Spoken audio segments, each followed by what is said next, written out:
Well, good afternoon. Welcome to the Nancy Lee and Perry R. Bass Performance Hall. The hall is relatively young. It opened in May of 1998. So it was built new. It's not a refurbished hall. It was built from scratch on this downtown city block here in Fort Worth. It took 35 months to build. The hall has some real interesting history to it relative to how it was financed. It's a public place, but it's entirely financed with private funding. There's no public funding in Bass Performance Hall. It was all funded by donations from over 6,000 individuals, foundations, and corporations that gave money for the hall. Fundraising was very successful. The goal when they started fundraising in 1994 was to raise $60 million. And they actually raised $73 million to build the hall itself. The hall didn't cost that much money. We spent roughly $70 million. So there was some funding left over, which has gone to support the children's education programs that we produce here in the hall through the school year, Monday through Friday in the mornings. The architect for the hall is David Schwartz. David Schwartz has offices in Washington, D.C., and has done a tremendous amount of work in the Fort Worth, Dallas area.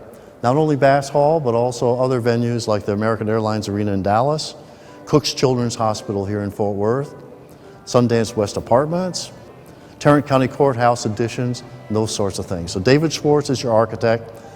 Lindbeck Construction Company, a local construction company, actually built the hall. We a lot of times have people say, why is it named after Nancy Lee and Perry R. Bass?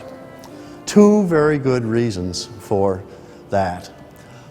This downtown city block was owned by Nancy Lee and Perry R. Bass, and they basically gave it away to a nonprofit corporation called Performing Arts Fort Worth that owns and operates the hall. They also gave $10 million to help build and maintain the hall. So for those two very good reasons, Bass Performance Hall carries their name. Plus the fact that the Bass family itself has been very, very prominent in the revitalization of Fort Worth downtown. A lot of the rejuvenation you see in the Sundance Square area is really due to the impetus provided by the Bass family and what they have done for the Fort Worth area. In their ability to involve the rest of the community in these projects.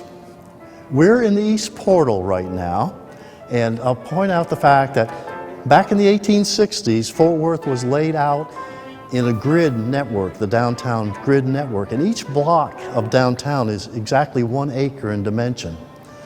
So we sit on exactly 1 acre of land surrounded by 4 busy streets: Calhoun, 4th, Commerce, and 5th Street. As a result of that, we have that footprint, a 1 acre footprint. So we, as a hall, tend to go below and higher. We tend to go vertically. So we go 3 stories below the ground. We go 10 stories above the ground. And we sit on this 1 acre block. So since we are confined that way, David Schwartz, the architect, decided to build 2 major entranceways to the hall. I'm standing in the East Portal. We have the mirror image of entranceway over in the West Portal. The artwork is what really distinguishes the East Portal from the West Portal. All the paintings in the hall were done by twin brothers from Fort Worth, Scott and Stuart Gentling. Not the Gatling brothers, but the Gentling brothers. And they did the art directly onto the surfaces of the ceilings here, like in the West Portal, in the high dome, which is about